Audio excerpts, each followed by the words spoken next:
도장 찍을 거야? 말 거야? 그건 네 아버지가 남긴 땅이야 못 줘. 그럼 여기서 얼어 죽어. 내일 아침까지 생각 안 바뀌면 엄마 진짜 버린다. 효자로 칭송받던 남자가 28년 버스 기사로 아들 하나 키운 70살 노인을 후방나무에 묶어버렸습니다. 과연 엄마는 이 추운 겨울밤 살아남을 수 있을까요? 사연 시작하기 전에 구독과 좋아요 부탁드립니다. 여러분의 응원이 영상 제작에 큰 힘이 됩니다. 택시 창문을 통해 올려다본 부산 마린센터 호텔은 거대한 유리 궁전처럼 보였습니다. 겨울 바다에서 불어오는 차가운 바람이 목덜미를 파고들었지만 나는 시선을 떼지 못한 채 그 건물을 바라보고만 있었어요. 샹들리에처럼 반짝이는 외벽 그 안에서 새어나오는 따뜻한 황금빛 불빛. 28년 동안 버스 핸들을 잡으며 이런 곳 앞을 수없이 지나쳤지만 정작 안으로 들어가 본 적은 단 한 번도 없었습니다. 이런 곳은 TV에서만 보던 데였지. 혼잣말이 입 밖으로 새어나왔어요. 택시 기사님이 백미러로 나를 흘끗 쳐다보는 게 느껴졌습니다. 나는 황급히 입을 다물고 무릎 위에 놓인 손가방을 꾹 눌렀어요.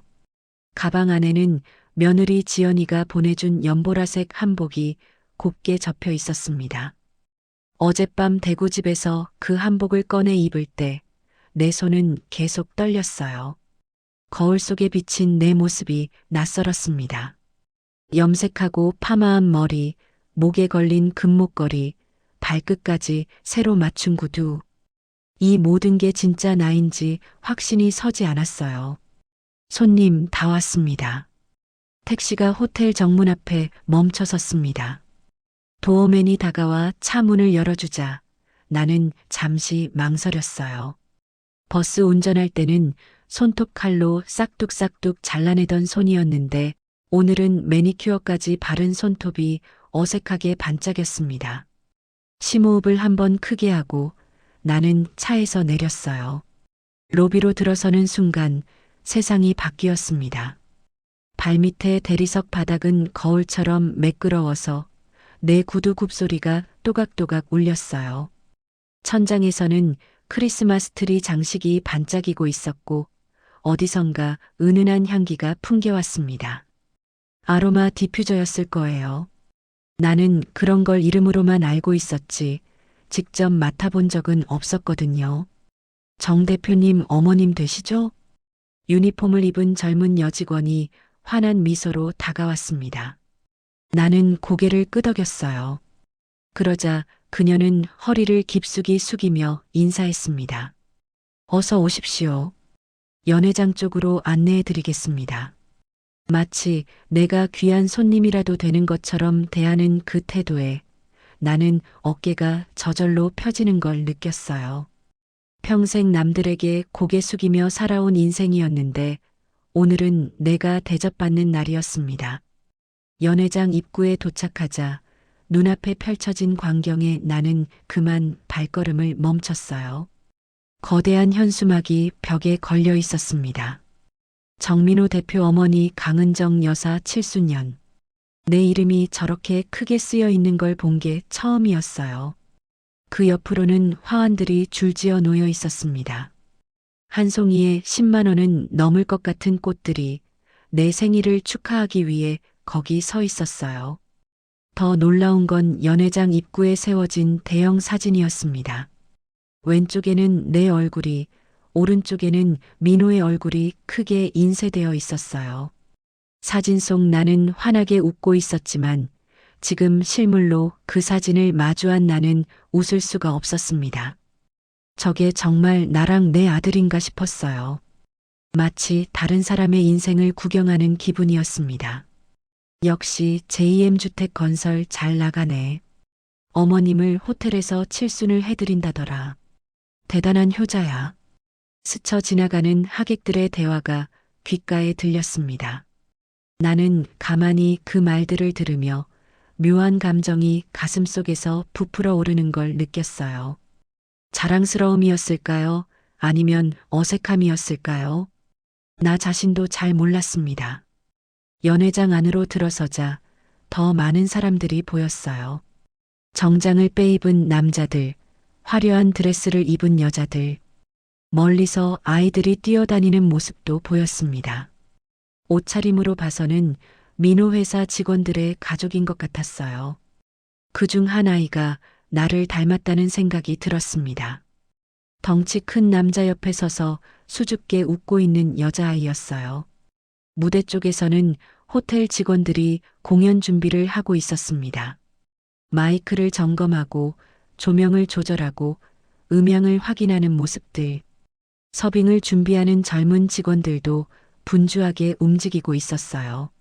나는 그 모습을 보며 문득 생각했습니다. 내가 일하던 버스 차고지랑은 다른 세계구나. 차고지에서는 기름 냄새와 땀 냄새가 섞여 있었어요. 바닥은 늘 더러웠고 여름에는 선풍기 바람으로도 더위를 식힐 수 없었습니다. 겨울에는 손이 시려서 핸들을 잡기도 힘들었어요. 하지만 여기는 달랐습니다. 온도는 완벽하게 조절되어 있었고 모든 게 깨끗하고 반짝였어요. 어머니, 민호의 목소리가 들렸습니다. 나는 고개를 돌렸어요. 정장을 차려입은 민호가 환하게 웃으며 다가왔습니다. 옆에는 우아한 드레스를 입은 며느리 지연이도 함께였어요. 어머니, 오시느라 힘드셨죠? 앉으세요. 민호가 내 팔을 부드럽게 잡고 귀빈석으로 안내했습니다. 의자에 앉자마자 직원이 다가와 물을 따라 주었어요. 크리스털 잔에 담긴 물은 레몬 조각이 동동 떠 있어서 상큼한 향기가 났습니다. 시간이 흐르고 드디어 행사가 시작되었습니다. 오늘의 주인공, JM주택 건설 정민호 대표님의 어머님, 강은정 여사님 입장하십니다. 사회자의 우렁찬 목소리가 연회장을 가득 채웠어요. 음악이 흐르기 시작했고 조명이 나를 비췄습니다. 모든 사람들이 자리에서 일어나 박수를 쳤어요. 나는 민호의 팔을 꼭 잡았습니다. 다리가 후들거렸거든요. 하지만 나는 허리를 곧게 펴고 떨리는 다리를 억지로 움직여 단상으로 걸어갔어요. 박수 소리가 귀를 가득 채웠습니다. 조명이 눈부셨어요. 그 순간 나는 생각했습니다. 이게 꿈인가 현실인가? 하지만 꿈이든 현실이든 지금 이 순간만큼은 나도 누군가의 주인공이 될 수 있다는 사실이 믿기지 않았습니다.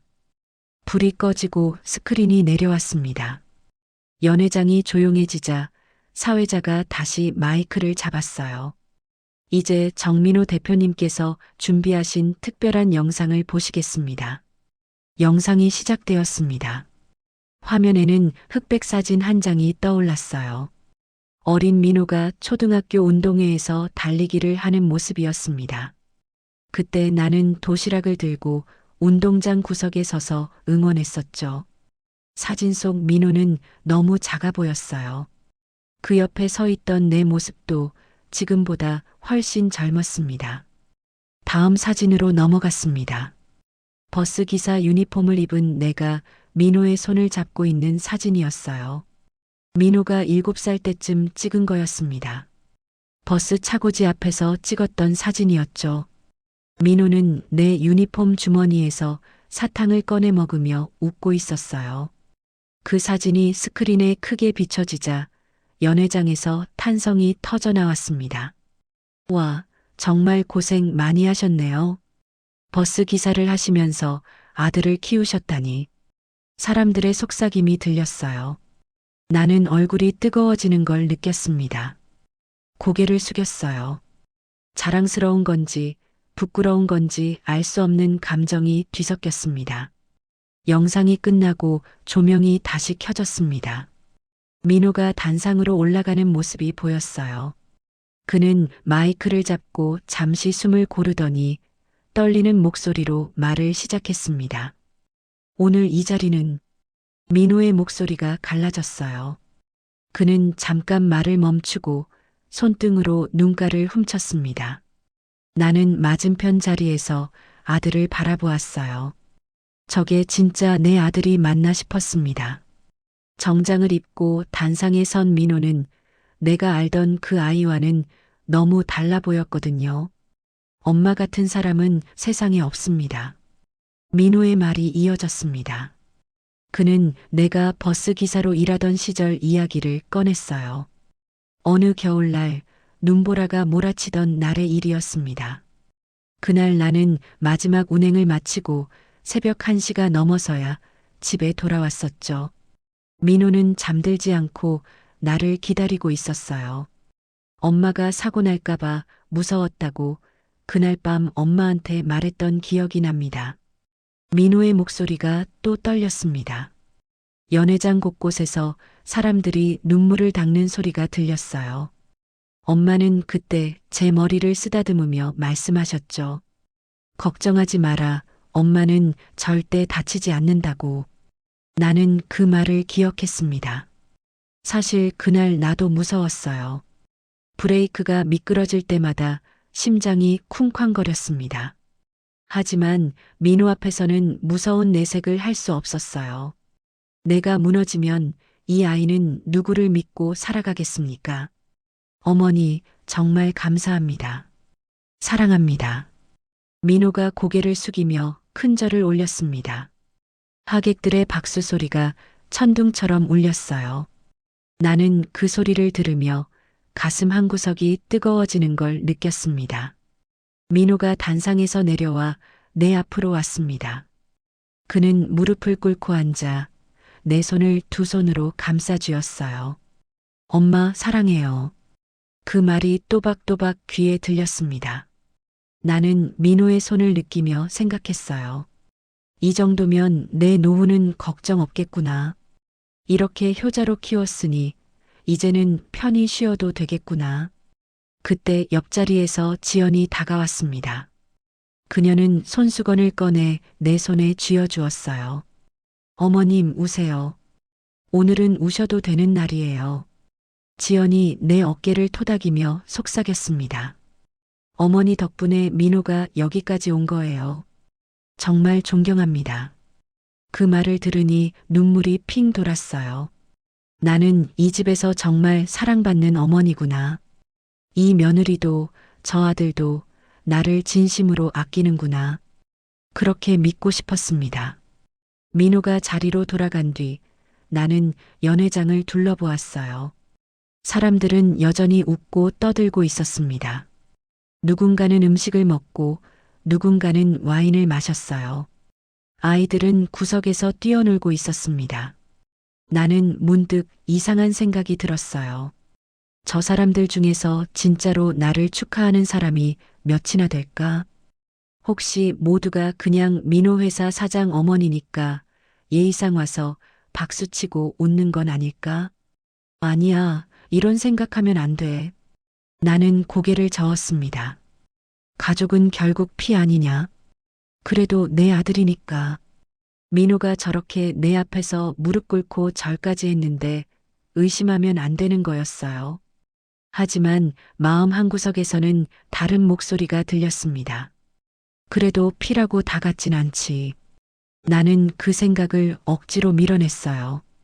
오늘은 좋은 날이었습니다. 의심할 이유가 없었어요. 연애가 끝나갈 무렵 나는 화장실에 다녀오려고 자리에서 일어났습니다. 복도를 걷는데 저 멀리서 민호와 지연이 서 있는 게 보였어요. 두 사람은 조용히 이야기를 나누고 있었습니다. 나는 걸음을 멈췄어요. 왜인지 그쪽으로 가고 싶지 않았습니다. 민호의 얼굴이 아까와는 달라 보였거든요. 웃음기 하나 없는 차갑고 딱딱한 표정이었어요. 지연이 뭔가 말하자 민호가 고개를 끄덕였습니다. 그리고는 주머니에서 휴대폰을 꺼내 화면을 확인했어요. 그의 얼굴이 더 굳어지는 게 보였습니다. 나는 다시 연회장 안으로 돌아갔습니다. 가슴이 두근거렸어요. 불안한 기분이 들었습니다. 하지만 이유를 알 수 없었어요. 자리에 앉아 물을 한 모금 마셨습니다. 찬물이 목구멍을 타고 내려갔지만 가슴속 불안은 가라앉지 않았어요. 오늘만큼은 좋은 날이야. 걱정하지 말자. 스스로에게 그렇게 말했습니다. 하지만 머릿속에서는 계속 같은 생각이 맴돌았어요. 가족도 때로는 남이 될 수 있지 않을까? 그 생각이 마치 작은 씨앗처럼 내 마음 어딘가에 조용히 뿌리를 내리기 시작했습니다. 잔치가 끝난 뒤 나는 민호가 마련해준 호텔 객실에서 하룻밤을 보냈습니다. 침대는 너무 푹신해서 오히려 잠이 오지 않았어요. 천장을 바라보며 누워 있자니 지난 시간들이 주마등처럼 스쳐 지나갔습니다. 나는 원래 부산 사람이었어요. 그것도 가난한 집안 출신이 아니었습니다. 해진그룹 회장의 막내딸로 태어났죠. 본가 저택에는 정원이 있었고 거실 창문 너머로는 바다가 보였어요. 실내 수영장도 있었고 일주일에 2번씩 피아노 선생님이 집으로 오셨습니다. 하지만 그 모든 게 숨막혔어요. 아버지는 늘 바빴고 어머니는 사교 모임에만 신경 쓰셨습니다. 오빠 태성은 후계자 수업을 받느라 집에 거의 없었어요. 넓은 집이었지만 나는 늘 혼자였습니다. 20살이 되던 해봄 나는 부산대 앞 도서관에서 한 남자를 만났습니다. 누렇게 바른 민법책을 들고 있던 남자였어요. 정현수라는 이름의 그 사람은 가난한 집안에서 태어나 혼자 힘으로 공부하고 있었습니다. 돈보단 사람으로 살고 싶어요. 지하 커피숍에서 그가 했던 말이 아직도 기억납니다. 그의 눈빛은 맑았어요. 재벌 딸이라는 내 신분을 알고도 전혀 주눅 들지 않았습니다. 오히려 나를 그냥 한 사람으로 대해 주었어요. 나는 그에게 반했습니다. 처음으로 나를 있는 그대로 봐주는 사람이었거든요. 하지만 집안의 반대는 예상했던 것보다 훨씬 거셌어요. 아버지는 식탁에 앉은 나를 차갑게 내려다보며 말씀하셨습니다. 사법고시 준비생? 가난한 놈 필요 없다. 오빠 태성도 내 방으로 찾아와 소리쳤어요. 설아야, 제발 정신 차려라. 내가 뭘 안다고 그런 남자랑 결혼한다는 거냐? 나는 대답 대신 짐을 쌌습니다. 작은 가방 하나에 옷까지 몇 벌만 넣었어요. 집을 나서는 날 밤 뒷마당에서 오빠가 날 붙잡았습니다. 설아, 가지마. 제발. 오빠의 목소리가 떨렸어요. 하지만 나는 그의 손을 뿌리쳤습니다. 다시는 찾지 마. 나는 이제 강씨 집안 딸 아니야. 그렇게 나는 집을 떠났습니다. 21살의 봄이었어요. 현수와 나는 대구로 갔습니다. 반지하 월세방을 얻었어요. 벽에는 습기가 차서 곰팡이가 피었고 여름에는 찜통처럼 더웠습니다. 하지만 행복했어요. 현수는 낮에는 공사장에서 막노동을 하고 밤에는 책을 펼쳤습니다. 나는 동네 분식집에서 설거지를 하고 서빙을 했어요. 민호를 낳은 건 결혼한 지 2년째 되던 해였습니다. 작은 병원에서 출산했어요. 아기를 처음 안았을 때의 그 무게를 나는 아직도 손끝으로 기억합니다. 민호가 4살 때 비극이 찾아왔습니다. 현수가 일하던 공사장에서 비계가 무너졌어요. 전화를 받고 병원 응급실로 달려갔을 때 차가운 공기가 온몸을 감쌌습니다. 보호자분이세요? 환자분은 의사의 목소리가 멀게 들렸어요. 현수는 그렇게 떠났습니다. 28배 나이에 노동자 1명 죽었다는 짧은 기사 하나만 남기고요. 장례식장에서 민호가 물었어요. 엄마, 아빠는 언제 와? 나는 대답할 수 없었습니다. 그저 아이를 안고 목이 터져라 울었어요. 현수의 마지막 말이 귓가에 맴돌았습니다. 은정아, 민호만 부탁한다. 나는 살아야 했어요. 아이를 키워야 했습니다. 한 달 뒤 나는 대구시 버스회사 채용 공고를 보고 원서를 냈습니다. 면접장에 들어갔을 때 면접관들의 눈빛이 느껴졌어요. 여자가 운전하겠다고요? 그 말에 나는 똑바로 대답했습니다. 네, 할 수 있습니다. 합격 통지를 받았을 때 손이 떨렸어요. 이제 살 수 있겠구나. 민호를 먹일 수 있겠구나. 첫 출근 날 선배 기사가 말했습니다. 여자라고 봐주는 거 없어. 알지? 나는 고개를 끄덕였어요. 연수 기간 내내 욕을 먹었습니다. 사수 기사는 작은 실수에도 화를 냈어요. 하지만 나는 참았습니다. 참아야 했어요. 새벽 4시에 출근해서 밤 11시에 퇴근했습니다. 집에 돌아가면 민호는 이미 잠들어 있었어요. 자는 아이의 이불을 덮어주고 나는 부엌 바닥에 주저앉아 울곤 했습니다. 학원비를 벌기 위해 야근을 자청했어요. 교복값이 필요하면 추가 운행을 신청했습니다. 버스 기사석 뒤 선반에 간식을 숨겨뒀어요. 가끔 민호가 내 버스를 타고 학교에 갔거든요. 그때 슬쩍 건네주곤 했습니다. 그렇게 28해가 흘렀습니다. 민호는 대학을 졸업하고 회사를 차렸어요. 처음에는 작은 사무실이었습니다. 직원 5명으로 시작한 회사가 어느새 100명이 넘는 회사로 커졌어요. 나는 여전히 버스를 몰았습니다. 핸들을 잡은 손에는 굳은 살이 박혔어요. 허리는 아팠고 무릎도 시큰거렸습니다. 하지만 행복했어요. 민호가 잘 되는 걸 보는 게 기뻤습니다. 그래서 오늘 이 호텔 칠순잔치가 더욱 꿈 같았던 거예요. 버스 차고지에서 기름 냄새 맡으며 살던 내가 이런 곳에 주인공으로 서게 될 줄은 상상도 못했습니다. 천장을 바라보며 나는 생각했어요. 이 모든 게 진짜일까? 아니면 내가 지어낸 꿈일까? 창밖으로 부산 바다가 보였습니다.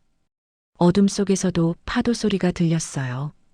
오래전 본가에서 듣던 그 파도 소리와 똑같았습니다. 다음 날 밤 11시가 넘어서 잔치가 완전히 끝났습니다. 호텔 직원들이 테이블을 치우는 소리가 들렸어요. 접시가 부딪히는 소리, 의자를 정리하는 소리, 음식 냄새와 향수 냄새가 뒤섞인 공기 속에서 나는 민호와 지연을 따라 지하 주차장으로 내려갔습니다. 민호의 차는 검은색 고급 승용차였어요. 가죽 시트에 앉아 폭신한 감촉이 엉덩이를 감쌌습니다. 차 안에는 은은한 방향제 냄새가 났어요. 엄마, 오늘 즐거우셨어요? 민호가 시동을 걸며 물었습니다. 나는 고개를 끄덕였어요. 그래, 좋았다. 고마워. 짧은 대답이었어요. 사실 피곤했습니다. 이틀 동안 긴장한 탓에 온몸이 무거웠어요. 차가 출발했습니다. 지하 주차장을 빠져나와 도로로 나가자 부산 밤거리의 불빛이 창문 너머로 흘러갔어요. 민호는 말없이 운전했습니다. 조수석에 앉은 지연도 창밖만 바라보고 있었어요. 처음에는 그저 피곤해서 그런가 보다 싶었습니다. 하지만 시간이 지날수록 공기가 무거워지는 게 느껴졌어요. 민호는 계속 휴대폰을 확인했습니다. 신호등에 멈출 때마다 그는 휴대폰을 들여다보며 무언가를 읽었어요. 그의 턱 근육이 굳어지는 게 보였습니다. 30분쯤 달렸을까요? 차가 언덕길로 접어들었습니다. 가로등이 드문드문 서 있는 좁은 길이었어요. 나무들이 길 양옆으로 늘어서 있었습니다. 드디어 민호의 집이 보였어요. 언덕 꼭대기에 자리한 전원주택이었습니다. 마당에는 후박나무 한 그루가 서 있었어요. 두 팔로 안아도 다 안을 수 없을 만큼 굵은 나무였습니다. 처음 이 집에 왔을 때 나는 그 나무 그늘 아래 앉아 차를 마셨었죠. 이런 집에 내가 살게 될 줄이야. 그때는 그렇게 생각했어요. 하지만 오늘은 그 집이 왠지 낯설게 느껴졌습니다. 차에서 내려 현관으로 들어갔어요. 민호가 먼저 들어가더니 넥타이를 확 풀어 소파에 던졌습니다. 그리고는 부엌으로 가서 소주병을 꺼냈어요. 민호야, 그만 마셔라. 피곤하겠다. 내가 말했지만 민호는 대답하지 않았습니다. 그는 잔에 술을 가득 따르더니 단숨에 들이켰어요. 목구멍으로 술이 넘어가는 소리가 들렸습니다. 지연은 옆 소파에 앉아 구두를 벗었어요. 그녀는 나를 힐끗 쳐다보더니 아무 말 없이 휴대폰을 만지작거렸습니다. 엄마. 민호가 불쑥 입을 열었어요. 그의 목소리가 달랐습니다. 아까 호텔에서 내게 사랑한다고 말하던 그 목소리가 아니었어요. 낮고 차가웠습니다. 오늘 잔치에 쓴 돈이 얼마인 줄 알아? 나는 어리둥절했어요. 갑자기 왜 그런 말을 하는지 이해할 수 없었습니다. 그게 무슨 소리냐? 내가 알아서 한 거 아니냐? 3천만 원이야. 3천만 원. 민호가 소주잔을 탁자에 내려놓으며 말했어요. 잔이 탁자에 부딪히는 소리가 거실에 울렸습니다. 회사 사정이 안 좋은데 그 돈을 잔치에 쏟아부었어. 왜? 엄마 체면 세워드리려고. 나는 가슴이 철렁했어요. 민호의 눈빛이 무서웠습니다. 민호야, 애들 앞에서 그런 소리 하는 거 아니다. 내가 조용히 말했지만 민호는 비웃듯 코웃음을 쳤어요. 애들, 지금 그게 중요해? 그는 자리에서 벌떡 일어났습니다. 그리고 내 앞으로 다가와 섰어요. 나는 본능적으로 뒤로 물러났습니다. 대구 역세권 땅 있잖아. 아빠 돌아가시고 엄마 앞으로 남겨둔 그 땅. 민호의 말에 나는 숨이 막혔어요. 그 땅 이야기가 나올 줄은 몰랐습니다. 그 땅 말이야. 이제 내 명의로 넘겨. 뭐? 나는 제대로 듣지 못한 줄 알았어요. 하지만 민호는 똑똑히 다시 말했습니다. 땅 명의를 나한테 넘기라고. 지금 당장. 그건 내 아버지랑 약속한 거다. 내 목소리가 떨렸어요. 그 땅은 현수가 죽기 전에 어렵게 마련한 땅이었습니다. 나중에 민호 결혼 자금으로 쓰라고 내 이름으로 남겨둔 거였어요. 아버지, 돌아가신 지가 벌써 40년도 넘었어. 지금 살아있는 가족은 나야, 엄마. 민호의 목소리가 점점 커졌습니다. 그 땅 없으면 우리 회사 진짜 망해. 은행 대출도 막혔고 사채업자들이 목을 조르고 있어. 나는 고개를 저었어요. 망하면 또 다시 일어나면 되지. 땅은 못 준다. 못 준다고? 민호의 얼굴이 일그러졌습니다. 그 순간 옆에서 지연이 입을 열었어요.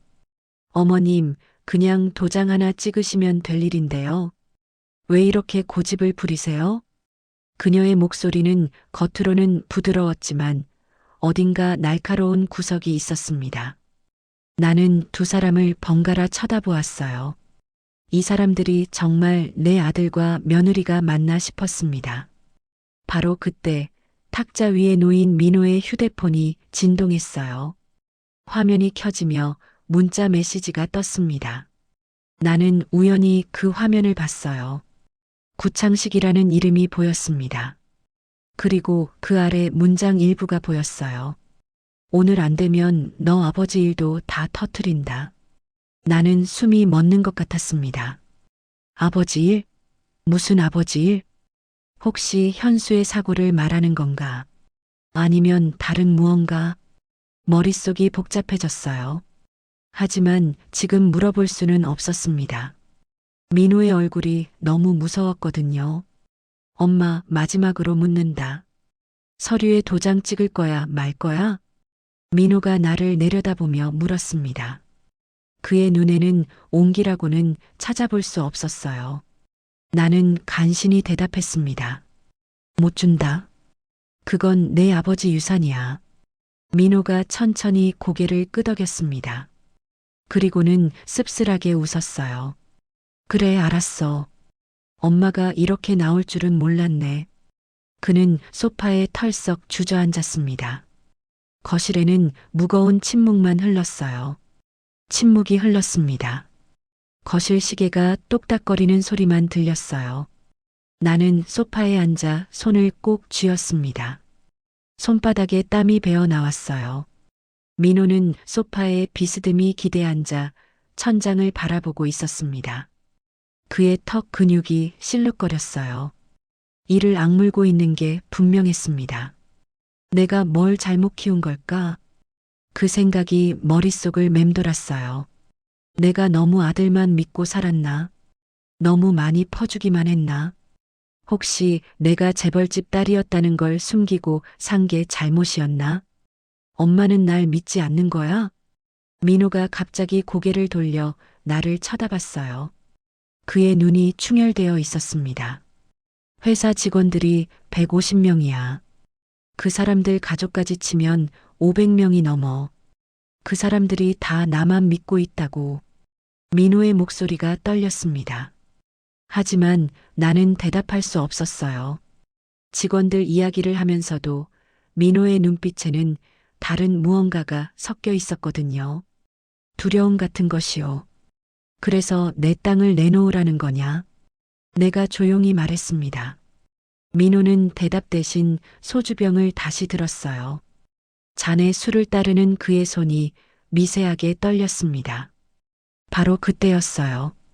탁자 위 휴대폰이 다시 울렸습니다. 이번에는 전화였어요. 화면에 구창식이라는 이름이 떴습니다. 민호가 휴대폰을 움켜쥐더니 벌떡 일어나 베란다 쪽으로 갔어요. 유리문을 열고 나가며 전화를 받았습니다. 네, 알고 있습니다. 조금만 더 시간을. 민호의 목소리가 작게 들렸어요. 그 목소리는 아까와 달랐습니다. 간절하고 초라했어요. 마치 누군가에게 애걸하는 것 같았습니다. 나는 가만히 그 모습을 지켜봤어요. 유리문 너머로 보이는 민호의 뒷모습이 작아 보였습니다. 어깨가 축 처져 있었어요. 어머님, 물 한 잔 드릴게요. 지연이 부엌에서 물을 따라왔습니다. 그녀는 내 앞 탁자에 컵을 놓으며 말했어요. 민호가 좀 예민한 상태예요. 요즘 회사 일로 스트레스가 심하거든요. 회사가 그렇게 안 좋아? 내가 물었습니다. 지연은 잠깐 망설이더니 고개를 끄덕였어요. 은행에서 대출을 막았어요. 그러니까 공사를 진행할 수가 없는 거죠. 계약한 아파트 분양은 해야 하는데 돈이 없으니. 그녀의 말이 흐려졌습니다. 나는 물컵을 들었어요. 찬물을 한 모금 마셨지만 목구멍이 타는 것 같았습니다. 아버지 일도 다 터트린다. 아까 본 문자 메시지가 계속 머릿속을 맴돌았어요. 그게 대체 무슨 뜻일까? 현수의 사고를 말하는 걸까? 아니면 다른 무언가? 현수가 죽던 날이 떠올랐습니다. 병원에서 경찰이 조사를 나왔었어요. 공사장 안전 문제로 조사가 시작됐다고 했습니다. 하지만 이상하게도 조사는 빨리 끝났어요.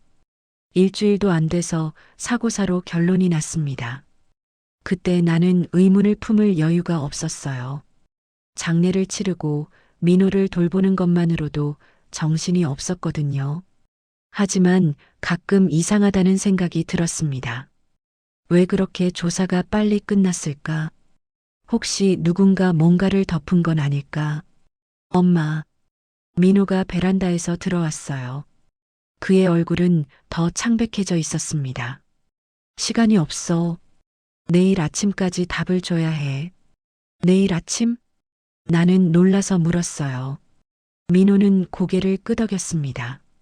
그때까지 서류 준비해서 엄마 도장만 받으면 돼. 구청에 가서 명예 이전하면 끝이야. 민호야, 그게 그렇게 쉬운 일이 아니잖니.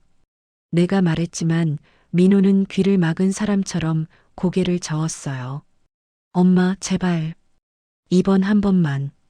그의 목소리가 갈라졌습니다. 나는 아들의 얼굴을 봤어요. 그 얼굴에는 공포가 서려 있었습니다. 저 아이가 대체 무엇을 그렇게 두려워하는 걸까? 민호는 다시 소파에 주저앉았습니다. 머리를 감싸쥐고 신음하듯 말했어요. 안 되면 다 끝이야. 나는 입술을 깨물었습니다. 아들이 저렇게 무너지는 모습을 보니 마음이 아팠어요. 하지만 동시에 의심도 들었습니다. 저 아이가 나한테 숨기고 있는 게 뭘까? 구창식이라는 사람은 누구일까? 아버지 일을 터트린다는 게 무슨 뜻일까? 혹시 민호가 뭔가 잘못된 일에 연루된 건 아닐까? 어머님, 그냥 도장 찍어주세요. 지연이 다시 입을 열었어요. 그녀는 내 옆에 앉으며 부드럽게 말했습니다. 어차피 나중에 민호한테 상속될 땅 아니에요? 지금 주나 나중에 주나 똑같잖아요. 지금이랑 나중은 달라. 내가 잘라 말했습니다. 지연의 눈빛이 순간 차갑게 변했어요. 하지만 금방 미소를 지으며 고개를 끄덕였습니다. 그렇게 생각하실 수도 있죠. 그녀의 말투에는 조소가 섞여 있었어요. 나는 그걸 놓치지 않았습니다. 시계가 자정을 가리켰습니다. 나는 자리에서 일어났어요. 오늘은 이만 자야겠다. 엄마, 아직 대화 안 끝났어. 민호가 나를 붙잡으려 했지만 나는 손을 뿌리쳤습니다. 내일 다시 이야기하자. 지금은 머리가 아파서 생각을 할 수가 없다. 나는 2층 객실로 올라갔어요. 계단을 오르는 내 다리가 후들거렸습니다. 방문을 닫고 침대에 앉았어요. 창문 밖으로 후방나무가 보였습니다. 바람에 흔들리는 나뭇잎이 달빛을 받아 은빛으로 반짝였어요. 나는 가슴에 손을 얹었습니다. 심장이 마구 뛰고 있었어요. 내가 지금 무엇을 해야 하지? 도장을 찍어줘야 할까? 아니면 버텨야 할까? 혹시 내가 잘못 판단하면 민호가 정말 위험해지는 건 아닐까? 하지만 동시에 다른 목소리도 들렸습니다. 이 땅을 넘기면 나는 다시는 돌아갈 곳이 없어. 나는 천장을 바라보며 눈을 감았습니다. 잠은 오지 않았어요. 얼마나 시간이 흘렀을까요? 나는 침대에 누워 천장만 바라보고 있었습니다. 잠은 오지 않았어요. 눈을 감으면 민호의 창백한 얼굴이 떠올랐습니다. 새벽 2시쯤이었을 거예요. 아래층에서 소리가 들렸습니다. 무언가 깨지는 소리였어요. 나는 벌떡 일어나 방문을 열었습니다. 계단을 내려가자 거실에 불이 켜져 있었어요. 민호가 소주병을 들고 비틀거리며 서 있었습니다. 바닥에는 깨진 유리잔 조각이 흩어져 있었어요. 민호야, 그만 마셔라. 내가 다가가려 하자 민호가 손을 들어 나를 막았습니다. 오지 마. 엄마도 결국 날 버리는 거잖아. 그의 목소리가 갈라졌어요. 술에 취한 목소리였지만 그 안에 담긴 분노는 진짜였습니다. 무슨 소리냐? 내가 언제 널 버렸냐? 지금이잖아. 땅 하나 못 내주면서 무슨 엄마야? 민호가 소주병을 탁자에 내려쳤습니다. 병이 넘어지며 술이 흘러나왔어요. 투명한 액체가 탁자 모서리를 타고 바닥으로 떨어졌습니다. 민호야, 정신 차려. 내가 지금 무슨 말을 하는지 알기나 하냐? 알아. 다 알아. 민호가 갑자기 소리를 질렀습니다. 그 소리에 나는 움찔했어요. 엄마는 날 사랑한 적이 없어. 그냥 의무감으로 키운 거지. 아빠가 죽어서 어쩔 수 없이 날 키운 거라고. 그게 무슨 말이냐? 내 목소리도 커졌습니다. 가슴이 터질 것 같았어요. 내가 너 하나 키우려고 얼마나 고생했는지 아냐? 새벽부터 밤까지 버스 몰면서 손에 굳은 살 박히고 허리 아파도 참으면서 너 하나 대학 보냈다. 그래서 은혜 갚으라는 거야? 땅 내놓으면 은혜 갚는 거야? 민호의 말에 나는 숨이 막혔습니다. 그 순간 뒤에서 지연의 목소리가 들렸어요. 여보, 진정해. 어머님도 놀라시잖아. 지연이 계단을 내려오고 있었습니다. 그녀는 잠옷 차림이었어요. 하지만 그 눈빛은 또렷했습니다. 잠에서 깬 사람 같지 않았어요. 어머님, 일단 앉으세요. 차분하게 이야기해요. 지연이 내 팔을 잡으려 했지만 나는 뿌리쳤습니다. 손대지 마. 그 말에 지연의 얼굴이 굳었어요. 그녀는 민호를 쳐다보며 말했습니다. 여보, 이러면 안 돼. 방법을 바꿔야 해. 방법을 바꾼다는 게 무슨 뜻일까요? 나는 두 사람을 번갈아 봤습니다. 뭔가 이상했어요. 마치 처음부터 계획된 것처럼 느껴졌습니다. 민호가 나를 향해 걸어왔어요. 그의 걸음이 비틀거렸지만 눈빛만은 날카로웠습니다. 엄마, 마지막으로 묻는다. 도장 찍을 거야, 말 거야? 못 찍는다고 했잖니. 내 대답이 끝나자마자 민호의 손이 허공을 가로질렀습니다. 짝! 뺨을 맞는 순간 귓속이 울렸어요. 입안에서 피맛이 났습니다. 나는 비틀거리며 뒤로 물러났어요. 벽에 등이 부딪혔습니다. 민호야. 내가 소리쳤지만 민호는 이미 내 머리채를 움켜쥐고 있었습니다. 그는 나를 끌고 현관 쪽으로 갔어요. 안 돼, 놔줘. 나는 손으로 난간을 붙잡으려 했지만 힘이 딸렸습니다. 민호가 현관문을 발로 차 열었어요. 찬 밤 공기가 얼굴을 때렸습니다. 여기서 정신 차릴 때까지 있어. 민호가 나를 마당으로 밀어냈습니다. 나는 비틀거리다 무릎을 꿇었어요. 차가운 땅이 손바닥에 닿았습니다. 고개를 들자 후박나무가 보였어요. 달빛 아래 서 있는 그 나무가 거대하게 느껴졌습니다. 민호가 창고 쪽으로 갔습니다. 잠시 뒤 그는 낡은 밧줄을 들고 나왔어요. 민호야, 제발. 이러지 마라. 내가 애원했지만 민호는 듣지 않았습니다. 그는 나를 후박나무 쪽으로 끌고 갔어요. 한복 치마가 땅에 쓸렸습니다. 흙이 옷에 묻었어요. 후박나무 앞에 섰을 때 나는 나무 껍질에 거친 감촉을 등으로 느꼈습니다. 민호가 밧줄을 내 몸에 감기 시작했어요. 팔과 가슴을 가로질러 나무에 단단히 묶었습니다. 아파, 민호야. 너무 조여. 조금만 참아. 엄마가 정신 차리면 풀어줄게. 민호의 목소리는 차갑고 무감각했어요. 마치 다른 사람 같았습니다. 밧줄이 조여들수록 숨쉬기가 힘들어졌어요. 가슴이 눌렸습니다. 나는 고개를 돌려 집을 바라봤어요. 현관에 지연이 서 있었습니다. 그녀는 팔짱을 낀 채 나를 내려다보고 있었어요. 어머님, 그냥 도장 하나 찍고 편하게 사시지. 왜 이런 꼴을 만드시나요? 지연의 목소리가 들렸습니다. 그 말이 칼처럼 가슴을 찔렀어요. 민호가 밧줄 매듭을 확인하고 일어섰습니다. 여기서 밤새 생각 좀 해.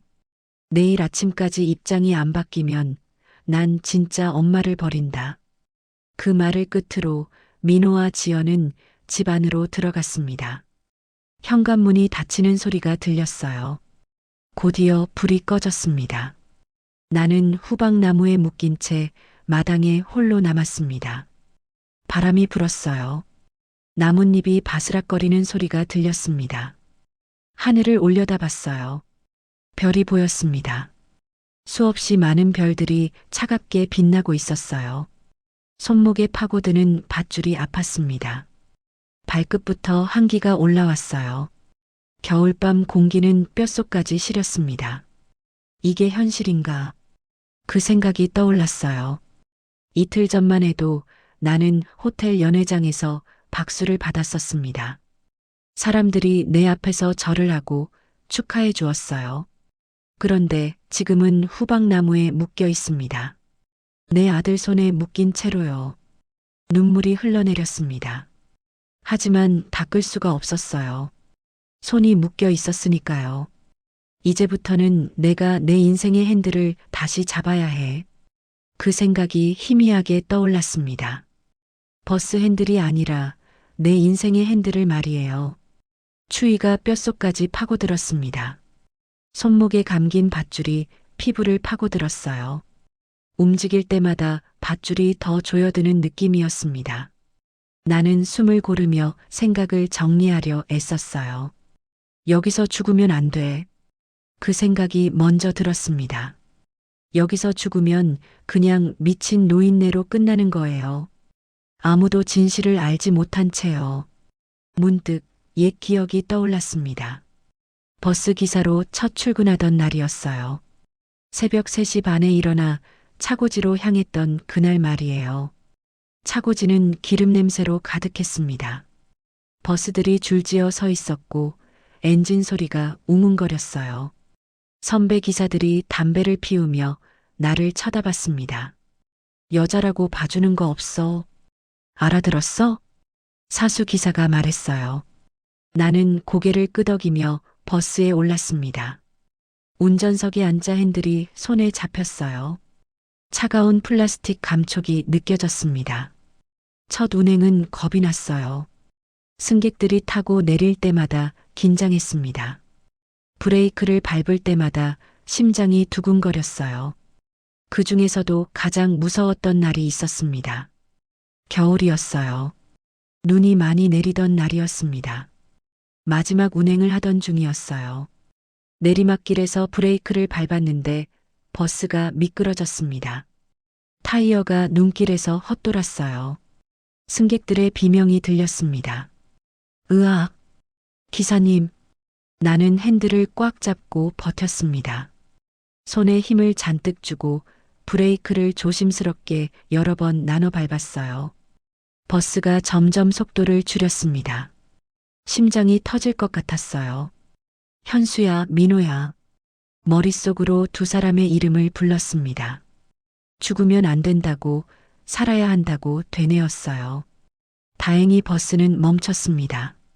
앞차와 불과 한 뼘 거리였어요. 나는 핸들에 이마를 기댄 채 숨을 헐떡였습니다. 그날 집에 돌아가니 새벽 1시가 넘어 있었어요. 민호가 잠들지 않고 기다리고 있었습니다. 엄마, 무섭지 않았어요? 아이가 물었어요. 나는 민호의 머리를 쓰다듬으며 말했습니다. 걱정하지 마. 엄마는 절대 다치지 않아. 그때는 정말 그렇게 믿었어요.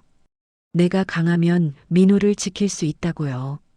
하지만 지금 돌이켜보면 내가 정말 지켜야 했던 건 민호가 아니라 나 자신이었는지도 모르겠습니다. 버스를 몰며 만난 사람들이 떠올랐어요. 매일 아침 내 버스를 타던 할머니가 있었습니다. 그분은 늘 시장 바구니를 들고 계셨어요. 기사님, 오늘도 수고하세요. 할머니는 내릴 때마다 그렇게 말씀하셨습니다. 작은 목소리였지만 그 말이 힘이 됐어요.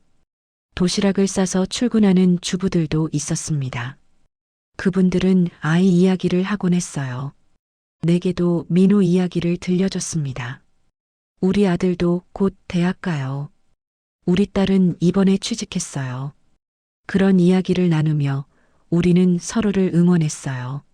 하지만 힘든 순간도 많았습니다. 술 취한 승객이 동전을 던지며 욕할 때가 있었어요. 여자가 무슨 운전을 해, 제대로 해. 그럴 때면 눈물이 났습니다. 하지만 참았어요. 참아야 했습니다. 그러던 어느 겨울밤이었어요. 마지막 막차 운행을 마치고 차고지로 돌아가는 길이었습니다. 멀리 가로등 아래 한 남자가 서 있는 게 보였어요. 양복을 입은 남자였습니다. 그는 나를 빤히 쳐다보고 있었어요. 나는 불안해서 시선을 돌렸습니다. 하지만 고개를 다시 들자 남자는 사라져 있었어요. 그 뒤로도 비슷한 일이 몇 번 더 있었습니다. 차고지 근처에서 집 골목에서 어딘가에 항상 그 남자가 있었어요. 멀리서 나를 지켜보는 것 같았습니다. 저 사람은 누구지? 처음에는 무서웠어요. 혹시 현수가 빌린 돈을 갚으라고 쫓아온 사람은 아닐까 싶었습니다. 아니면 해진그룹에서 날 찾으러 온 사람일까요? 하지만 그 남자는 나에게 다가오지 않았어요. 그저 멀리서 지켜볼 뿐이었습니다. 시간이 지나자 그 남자의 존재도 잊혀졌어요. 지금 생각해보면 그게 누구였을까요? 정말 아무 상관없는 사람이었을까요? 아니면 누군가가 보낸 사람이었을까요? 바람이 더 세게 불었습니다. 나뭇잎이 바스락거리는 소리가 커졌어요. 나는 정신을 차렸습니다. 지금 이런 생각을 하고 있을 때가 아니야. 후방나무 껍질이 등에 닿는 감촉을 느꼈어요. 거칠고 울퉁불퉁했습니다. 나는 천천히 몸을 움직였어요. 밧줄과 나무 껍질 사이에 틈을 만들려고 애썼습니다. 손목이 쓰렸어요. 피부가 벗겨지는 느낌이었습니다. 하지만 멈출 수 없었어요. 나에게 버스는 도망칠 수 없는 레일이었어. 그 생각이 떠올랐습니다. 정해진 노선만 다녔지 내 인생의 노선은 내가 고르지 못했어요. 하지만 지금은 달라야 했습니다. 이제는 내가 직접 내 길을 선택해야 했어요. 살아야 해. 여기서 죽으면 안 돼. 나는 이를 악물었습니다. 버스 핸들을 10시간씩 잡던 손이었어요. 여기서 그냥 포기할 수는 없었습니다. 밤은 깊어만 갔습니다. 하지만 나는 계속 움직였어요. 조금씩 천천히요. 얼마나 시간이 흘렀을까요? 손목의 감각이 점점 사라졌습니다. 피가 제대로 돌지 않는 것 같았어요. 하지만 나는 멈추지 않았습니다. 밧줄을 후방나무의 가장 뾰족한 부분에 문질렀어요. 등을 조금씩 움직이며 밧줄 섬유가 나무 껍질에 닿도록 했습니다. 쓱쓱 소리가 작게 들렸어요. 어깨가 빠질 것 같았습니다. 팔이 저리고 쑤셨어요.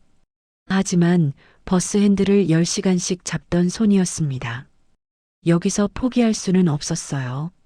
조금만 더, 조금만 더. 마음속으로 되뇌었습니다. 밧줄 섬유가 하나씩 끊어지는 느낌이 손목으로 전해졌어요. 아주 천천히 가지만 확실히 풀리고 있었습니다. 새벽 4시쯤이었을 거예요. 하늘이 조금씩 밝아오기 시작했습니다. 별들이 하나둘 사라졌어요. 그때 뚝 하는 소리와 함께 밧줄이 끊어졌습니다. 나는 그대로 앞으로 고꾸라졌어요. 마당 흙바닥에 얼굴이 닿았습니다. 차가운 흙 냄새가 코로 들어왔어요. 숨이 넘어갈 것 같았습니다. 폐가 공기를 삼키려고 필사적으로 움직였어요.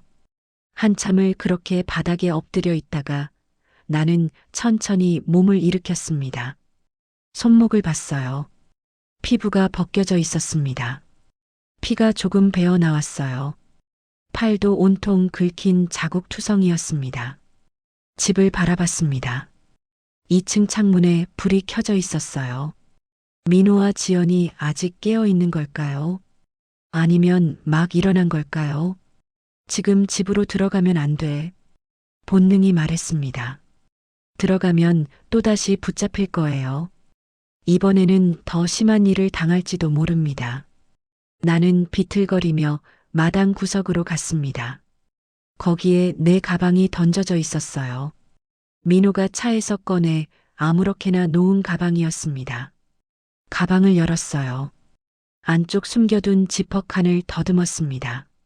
손끝에 딱딱한 것이 만져졌어요. 오래된 갈색 수첩이었습니다. 수첩을 꺼내 펼쳤습니다. 떨리는 손으로 페이지를 넘겼어요. 거기에 쪽지가 끼워져 있었습니다. 누렇게 바랜 종이 조각이었어요. 오빠가 쥐어준 종이었습니다. 50년 전 본가를 떠날 때 받은 종이요. 언제든지 숨 막히면 이 번호로 전화해. 오빠 태성의 글씨가 희미하게 남아 있었습니다. 나는 그 종이를 오랫동안 바라봤어요. 현수가 죽었을 때 이 번호를 누를까 생각했었습니다. 민호가 학교에서 왕따를 당했을 때도요. 집세가 밀려 쫓겨날 뻔했을 때도 수첩을 꺼냈었어요. 하지만 매번 다시 넣었습니다. 한번 번호를 누르면 다시는 예전의 나로 돌아갈 수 없을 것 같았거든요. 스스로 살아온 28년이 무너질 것 같았어요. 하지만 지금은 달라. 나는 휴대폰을 꺼냈습니다. 화면이 깨져 있었어요. 민호에게 끌려갈 때 떨어뜨린 모양이었습니다. 하지만 다행히 작동은 했어요. 번호를 눌렀습니다. 한 자리 한 자리 소리내어 확인하며 눌렀어요. 손가락이 너무 떨려서 잘못 누를까봐 두려웠습니다. 마지막 숫자까지 입력하고 통화 버튼을 눌렀어요. 신호음이 울렸습니다. 한 번, 두 번, 세 번. 연결됐습니다. 하지만 아무 말이 없었어요. 숨소리만 들렸습니다. 나는 입을 열었어요. 오빠. 목소리가 갈라졌습니다. 그 한마디를 하는데 온 힘을 다 쏟은 것 같았어요. 침묵이 흘렀습니다. 그리고 굵고 낮은 목소리가 들렸어요. 어디야? 오빠의 목소리였습니다. 50년 만에 듣는 그 목소리는 예전보다 더 낮고 무거웠어요. 나는 떨리는 목소리로 주소를 말했습니다. 중간에 기침이 나왔어요. 눈앞이 흐려져서 주소가 헷갈릴 뻔했습니다. 하지만 어떻게든 끝까지 말했어요. 1시간. 오빠가 말했습니다. 무슨 일이 있어도 1시간만 버텨라. 아무것도 하지 말고. 서울에서 부산까지 1시간이 어떻게. 내가 말하려 했지만 전화는 끊겼습니다. 나는 휴대폰을 내려다봤어요. 화면이 깜빡이다 꺼졌습니다. 배터리가 다 된 거였어요. 정말 올까? 믿기지 않았습니다. 하지만 이상하게도 가슴속에 작은 희망이 싹 텄어요.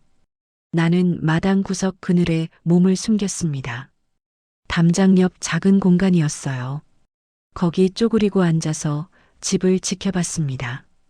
시간이 흘렀어요. 하늘이 점점 밝아졌습니다. 새들이 지저귀기 시작했어요. 5시쯤 현관문이 열렸습니다. 민호가 나왔어요. 그는 후방 나무 쪽으로 걸어갔습니다. 그리고 멈춰 섰어요. 어디 갔어? 민호의 당황한 목소리가 들렸습니다. 그는 주변을 둘러봤어요. 나는 숨을 죽였습니다. 지연아, 엄마가 없어. 민호가 집을 향해 소리쳤어요. 곧 지연도 밖으로 나왔습니다. 두 사람은 마당을 뒤지기 시작했어요. 나는 더 몸을 웅크렸습니다. 담장 그림자 속에 숨어서 움직이지 않았어요. 차 키 확인해봐. 혹시 차 가지고 도망간 거 아냐? 지연의 목소리가 들렸습니다. 민호가 차고로 뛰어갔어요. 바로 그때였습니다. 멀리서 엔진 소리가 들렸어요. 아니, 여러 대의 엔진 소리였습니다. 골목 입구에서 헤드라이트가 번쩍였어요. 검은색 차들이 줄지어 들어오고 있었습니다. 쾅! 철제 대문이 박살났습니다. 차들이 마당 안으로 밀고 들어왔어요. 먼지가 피어올랐습니다. 차문이 열리고 검은 양복을 입은 사람들이 우수수 내렸어요. 10명도 넘어 보였습니다. 그중 한 사람이 천천히 걸어 나왔습니다. 키가 크고 어깨가 넓은 남자였어요. 백발이었지만 걸음걸이는 힘이 있었습니다. 오빠였어요. 태성 오빠였습니다. 진짜 온 거야. 나는 작게 중얼거렸습니다. 눈물이 흘러내렸어요. 오빠가 민호를 향해 걸어갔습니다. 천천히 하지만 확고한 걸음이었어요. 그의 뒤로 검은 양복을 입은 사람들이 일렬로 섰습니다. 민호는 그 자리에 얼어붙어 있었어요. 얼굴이 새하얗게 질렸습니다. 당신 누구야? 민호의 목소리가 떨렸어요. 오빠는 대답하지 않았습니다. 그는 민호 앞까지 다가갔어요. 그리고 천천히 손을 들어 올렸습니다. 짝! 오빠의 손바닥이 민호의 뺨을 후려쳤어요. 소리가 마당 전체에 울렸습니다. 민호가 비틀거리며 뒤로 물러났어요. 내 동생을 이 꼴로 만든 게 너냐? 오빠의 목소리는 낮고 차갑게 가라앉아 있었습니다. 하지만 그 안에 담긴 분노는 누구라도 느낄 수 있었어요. 나는 담장 그늘에서 그 모습을 지켜봤습니다. 가슴이 두근거렸어요. 한편으로는 통쾌했지만 다른 한편으로는 불안했습니다. 이게 너무 과한 건 아닐까? 민호가 바닥에 주저앉았어요. 그는 뺨을 움켜쥔 채 오빠를 올려다봤습니다. 저기 오해가 있는 것 같은데요. 오해? 오빠가 비웃듯 코웃음을 쳤어요. 내 동생이 후방나무에 묶여 있는 걸 내가 직접 봤어. 그게 오해냐? 민호의 입이 떡 벌어졌습니다. 그제야 주변을 둘러보며 나를 찾기 시작했어요. 엄마 어디 있어? 나는 움직이지 않았습니다. 숨을 죽이고 지켜보기만 했어요. 오빠가 손짓을 했습니다. 부하 한 명이 다가와 민호를 일으켜 세웠어요. 민호는 저항하지 못했습니다. 그저 오빠를 멍하니 쳐다볼 뿐이었어요. 당신이 정민호군? 오빠가 물었습니다. 민호가 고개를 끄덕였어요. JM주택 건설 대표? 네. 그런데 대체 누구시? 해진그룹 강태성이다. 오빠의 말에 민호의 얼굴이 더 하얗게 질렸어요. 지연도 현관 앞에서 비명을 삼켰습니다. 해진그룹? 민호가 더듬거렸어요. 오빠는 고개를 끄덕였습니다. 내 동생 강설아를 찾는데 50년이 걸렸다. 그런데 내 동생이 내 어머니였구나. 나는 그제야 알았습니다. 오빠가 나를 계속 찾고 있었다는 걸요. 포기하지 않고 50년 동안이나 말이에요. 눈물이 주르륵 흘러내렸어요. 나는 손으로 입을 막았습니다. 소리내어 울면 안 됐거든요. 강설아? 그게 무슨... 우리 엄마는 강은정인데요. 민호가 말했습니다. 오빠가 한숨을 쉬었어요. 내 어머니는 평생 거짓 이름으로 살아왔다. 너한테도 세상한테도 숨기고 살았어. 오빠는 주머니에서 오래된 사진 한 장을 꺼냈습니다. 민호에게 내밀었어요. 이게 내 동생이다. 20살 때 집을 나갔지. 민호가 떨리는 손으로 사진을 받았습니다. 그 사진 속에는 젊은 날의 내가 있었어요. 한복을 곱게 차려입고 본가 정원에서 찍은 사진이었습니다. 이게 우리 엄마. 민호의 목소리가 갈라졌어요. 그는 사진과 오빠를 번갈아 쳐다봤습니다. 믿기지 않겠지. 하지만 진실이야. 오빠가 사진을 다시 받아 주머니에 넣었습니다. 내 어머니는 사랑하는 남자를 만나 집을 나갔어. 우리 아버지가 반대했거든. 그래서 모든 걸 버리고 떠났지. 나는 담장에 등을 기댔어요. 다리에 힘이 풀렸습니다. 오빠의 입에서 그 이야기가 나오는 걸 듣자니 가슴이 먹먹했어요. 그 뒤로 50년 동안 난 동생을 찾았어. 사람을 풀어서 전국을 뒤졌지. 오빠의 목소리에 감정이 묻어났습니다. 대구 버스 차고지 근처에서 본 남자 기억나냐? 그게 내가 보낸 사람이야. 동생이 굶지 않게, 위험한 일 당하지 않게 지켜보라고 했어. 정체 모를 남자의 정체가 밝혀지는 순간이었어요. 나는 입술을 깨물었습니다. 오빠가 나를 계속 지켜보고 있었구나. 하지만 내가 직접 나타나지 못한 이유가 있어. 동생이 떠날 때 한 말 때문이야. 오빠가 하늘을 올려다봤어요. 다시는 찾지 말라고 했거든. 그래서 난 멀리서만 지켜봤어. 동생이 다시 돌아오고 싶을 때까지 기다렸지. 민호는 아무 말도 못했습니다. 그저 오빠를 멍하니 바라볼 뿐이었어요. 그런데 어젯밤 동생한테서 전화가 왔어. 50년 만에 처음으로. 오빠가 민호를 똑바로 쳐다봤습니다. 전화를 받는 순간 난 알았어. 내 동생이 위험하다는 걸. 그래서 헬기를 타고 왔지. 헬기요? 민호가 더듬거렸어요. 오빠는 고개를 끄덕였습니다.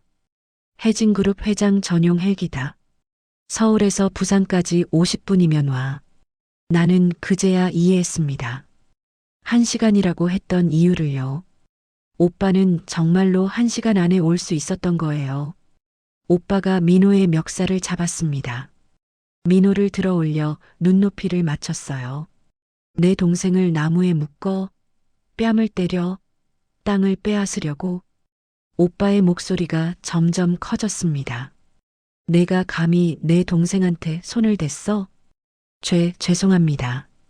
제가 미쳤었습니다. 민호가 울먹이며 빌었어요. 하지만 오빠는 그를 거칠게 땅바닥에 내동댕이 쳤습니다. 미안하다고 용서받을 줄 알아? 오빠가 부하들에게 손짓했어요. 부하들이 민호를 에워쌌습니다. 이 사람 회사부터 조사해. JM주택건설 밑바닥부터 다 뒤집어. 네, 회장님. 부하들이 대답했습니다. 나는 그제야 담장 뒤에서 나왔어요. 비틀거리며 마당으로 걸어나갔습니다.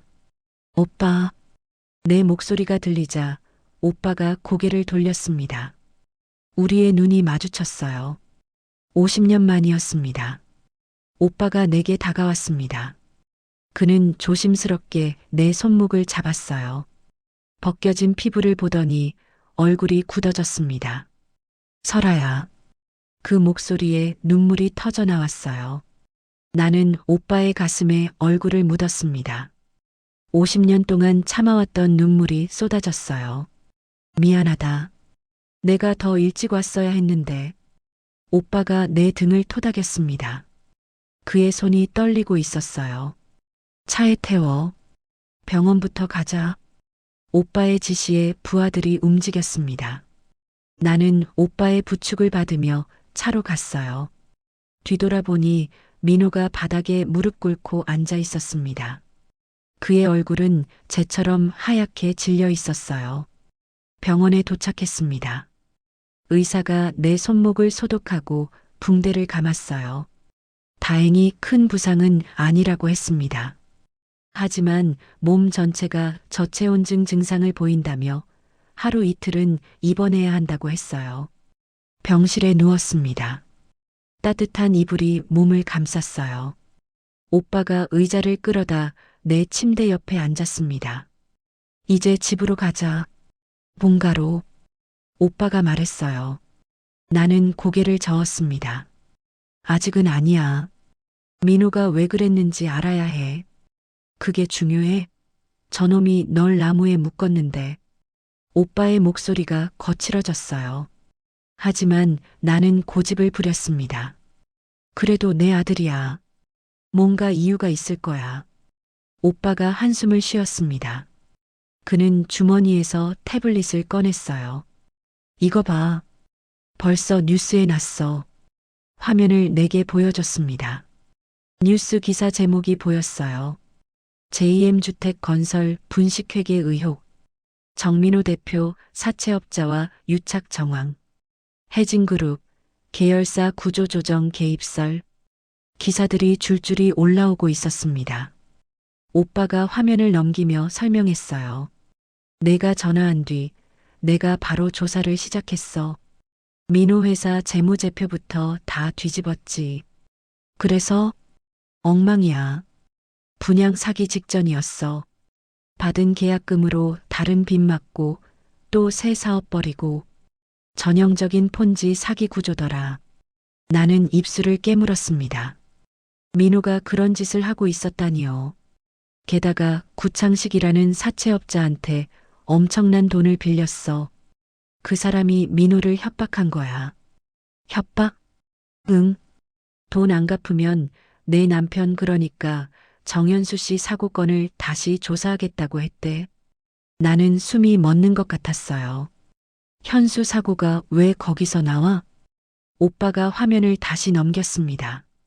오래된 신문 기사 사진이 나왔어요. 정현수 씨가 일하던 공사장 기억나지? 거기가 구창식 아버지 회사였어. 뭐? 당시 안전사고로 조사받을 뻔했는데 누군가 돈으로 덮었어. 그게 구창식 아버지야. 그런데 그 아들이 이제 민호를 협박한 거지. 나는 머리가 어지러웠습니다. 현수의 죽음이 그저 사고가 아니었다는 건가요? 오빠, 그럼 현수는? 조사가 더 필요해. 하지만 의혹은 충분해. 오빠의 말이 칼처럼 꽂혔습니다. 나는 눈을 감았어요. 현수야, 미안해. 마음속으로 남편에게 사과했습니다. 40년 동안 진실을 몰랐던 내가 부끄러웠어요. 설아야, 하나 더 물어볼 게 있어. 오빠가 조심스럽게 입을 열었어요. 너 혹시 내가 현수 씨 사고에 연루됐다고 생각했니? 나는 눈을 떴습니다. 오빠를 쳐다봤어요. 그의 눈빛이 슬퍼 보였습니다. 사실 그런 생각 한 적 있어. 내 대답에 오빠가 고개를 끄덕였어요. 그럴 줄 알았어. 해진그룹 이름이 기사에 나왔으니까.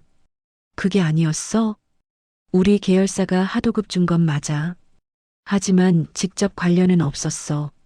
오히려 난 사고 나고 나서 유족 합의금이 제대로 나가도록 변호사를 붙여줬어. 오빠가 서류 몇 장을 꺼냈습니다. 변호사 위임장과 합의서였어요. 익명으로 했어. 내가 알면 자존심 상할까봐. 나는 서류를 받아들었습니다. 떨리는 손으로 글자를 읽었어요. 정말로 오빠가 뒤에서 도와준 흔적이 있었습니다. 왜 그때 나한테 말 안 했어? 너한테 다시는 찾지 말라고 들었잖아. 나도 자존심이 있어. 하지만 내 동생이 굶는 건 못 봐. 오빠의 목소리가 떨렸어요. 나는 서류를 꽉 쥐었습니다. 미안해, 오빠. 내가 오해했어. 됐어. 이제 알았으니까. 오빠가 내 손을 잡았습니다. 그의 손이 따뜻했어요. 며칠이 지났습니다. 뉴스는 계속 민호 이야기로 시끌시끌했어요. JM주택 건설 사무실 앞에는 취재진이 몰려들었습니다. 직원들이 울면서 나오는 모습이 방송에 나왔어요. 대표님도 피해자예요. 사채업자들이 협박했다고요. 어떤 직원이 카메라 앞에서 말했습니다. 하지만 다른 직원은 달랐어요. 우리 월급도 안 나와요. 애들 학원비는 어떡하라고요. 사람들의 목소리가 뒤섞였습니다. 나는 병실 TV를 끄고 싶었지만 끌 수가 없었어요. 이게 다 내 아들이 벌인 일이었으니까요. 유튜브에도 영상이 올라왔습니다. 장혜준이라는 기자가 만든 영상이었어요. JM주택 건설 뒤에는 부산의 거대 재벌 해진그룹이 있습니다. 정민호 대표의 어머니가 바로 해진그룹 회장의 여동생이라는 사실 알고 계셨나요? 댓글이 폭발했습니다. 역시 재벌들은 다 한 통 속. 서민들만 피해보는 세상. 나는 댓글을 읽으며 가슴이 아팠어요. 사람들이 나를 욕하는 건 괜찮았습니다. 하지만 오빠까지 욕하는 건 참기 힘들었어요. 신경 쓰지 마. 진실은 언젠가 밝혀져. 오빠가 말했지만 나는 믿을 수 없었습니다. 세상 사람들은 진실보다 자극적인 이야기를 더 믿으니까요. 일주일이 지났습니다. 검찰이 민호 회사를 압수수색했어요. 서류를 실은 박스가 트럭에 실려나갔습니다. 나는 여전히 병실에 있었습니다. 몸은 나았지만 나갈 용기가 나지 않았어요. 민호를 만나야 할까? 아니면 이대로 끝낼까? 마음이 계속 흔들렸습니다. 2주일째 되던 날 오빠가 나를 본가로 데려갔습니다. 병원을 나서는 내 걸음은 무거웠어요. 부산으로 가는 차 안에서 나는 창밖만 바라봤습니다. 해진그룹 본가에 도착했어요. 50년 만에 다시 밟는 대리석 현관이었습니다. 도어맨이 허리를 숙여 인사했어요. 아가씨, 돌아오신 걸 환영합니다. 그 말에 나는 움찔했습니다. 아가씨라니요. 나는 이제 70살 노인인데요. 저는 아가씨가 아니라 강은정입니다. 내가 말했지만 도어맨은 그저 미소만 지었어요. 마치 내 말을 농담으로 받아들이는 것 같았습니다. 집사가 나를 객실로 안내했습니다. 2층 끝에 있는 큰 방이었어요. 창문 너머로 바다가 보였습니다. 어릴 때 내 방이었던 곳이요. 필요하신 게 있으시면 언제든 말씀하세요. 집사가 공손하게 말하고 나갔어요. 문이 닫히자 나는 침대에 주저앉았습니다. 방을 둘러봤어요. 가구는 다 바뀌어 있었지만 구조는 똑같았습니다. 저기 창가가 내가 책을 읽던 자리였어요. 저 붙박이장 뒤에 일기장을 숨겨뒀었죠. 손이 저절로 붙박이장 쪽으로 갔습니다. 문을 열고 안쪽 칸막이를 더듬었어요. 뭔가 만져졌습니다. 얇은 공책이었어요. 꺼내봤습니다. 내 일기장이었어요. 50년 전에 쓴 글씨가 그대로 남아 있었습니다. 1975년 3월 12일. 오늘 현수를 만났다. 도서관에서 민법책을 보고 있었다. 눈물이 핑 돌았어요. 그때의 나는 얼마나 순수했을까요? 사랑만 있으면 뭐든 할 수 있다고 믿었었죠. 일기장을 덮고 나는 방을 나왔습니다. 오빠의 서재를 찾아갔어요. 문을 두드렸습니다. 들어와. 오빠의 목소리가 들렸어요. 안으로 들어가자 오빠가 책상 앞에 앉아 있었습니다. 서류 더미에 둘러싸여 있었어요. 설아야, 왜? 불편한 거 있어? 아니, 그게 아니라. 나는 서재를 둘러봤습니다. 책장에는 경영 서적들이 빼곡했어요. 그 사이사이에 파일 박스들이 보였습니다. 저기, 민호 회사 자료 좀 볼 수 있을까? 오빠가 잠시 망설이더니 고개를 끄덕였어요. 그는 책장에서 파일 하나를 꺼냈습니다. 여기 있어. 하지만 보면 기분 안 좋을 거야. 나는 파일을 받아 소파에 앉았습니다. 펼쳐보니 JM주택 건설 재무제표였어요. 빨간 글씨로 표시된 부분들이 많았습니다. 대출 연체, 분양 계약금 유용, 허위 서류 작성. 민호가 정말 이런 일들을 했다는 거였어요. 나는 페이지를 넘겼습니다.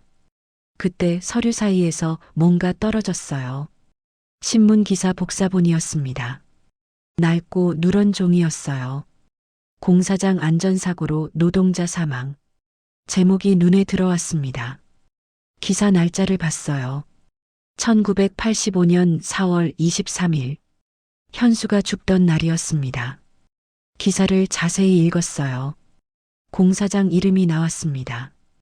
그리고 하도급 업체 명단도 있었어요. 거기에 해진그룹 계열사 이름이 있었습니다. 가슴이 철렁했어요.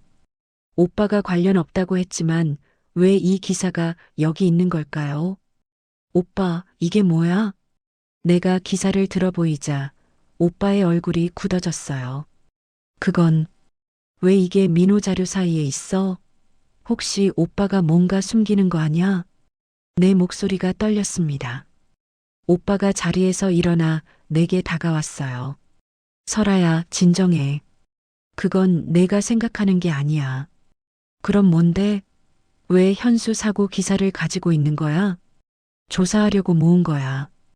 구창식이 민호를 협박할 때 그 사고를 들먹였잖아. 그래서 내가 다시 파본 거야. 오빠의 설명이었지만 나는 믿기지 않았어요. 아니, 믿고 싶지 않았던 건지도 몰라요. 진짜야?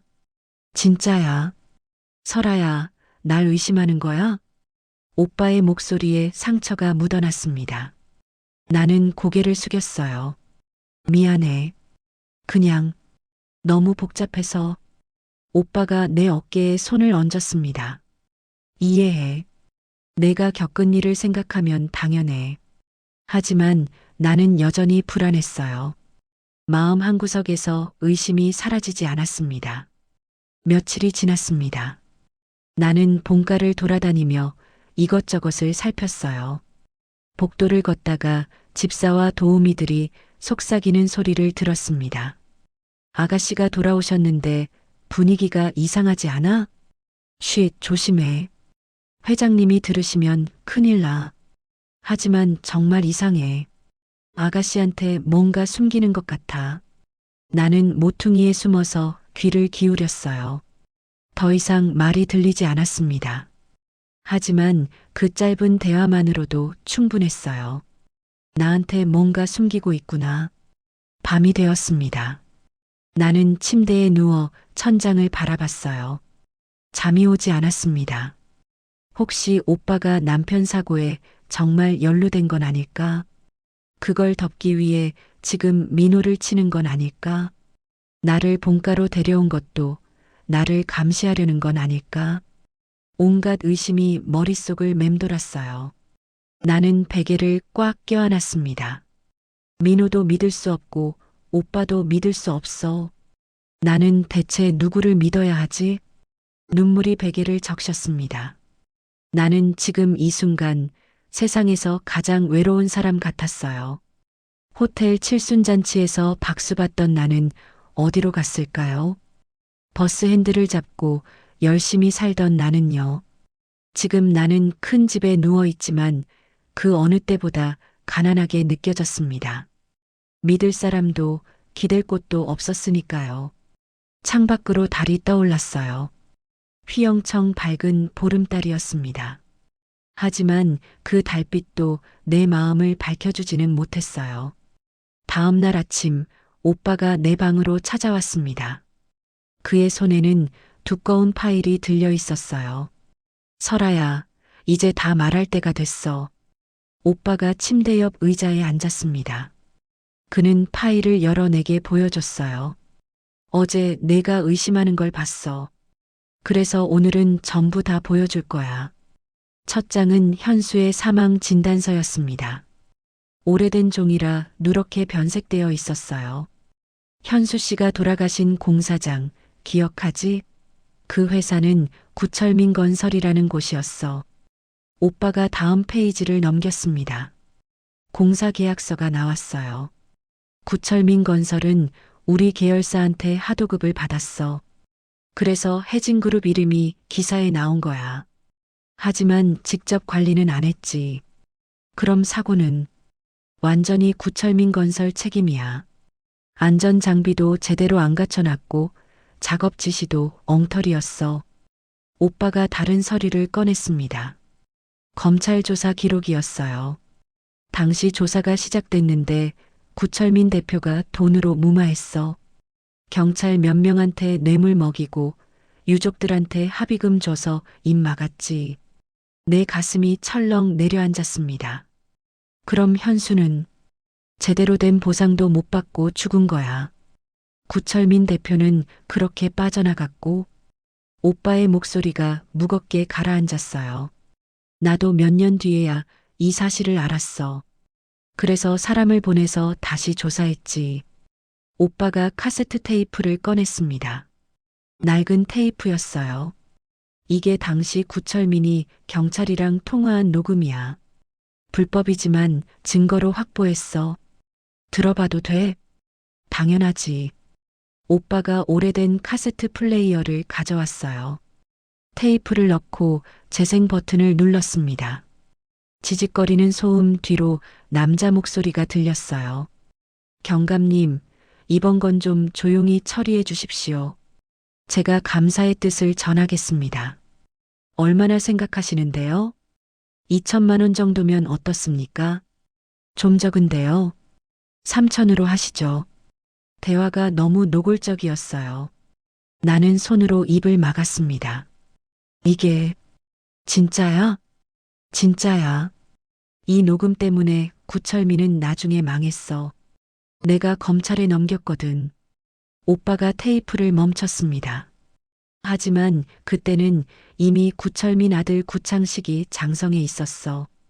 그놈이 아버지 원수를 갚겠다고 나한테 덤빈 거지. 그래서 민호한테. 응. 민호가 빚을 지자 구창식이 접근한 거야.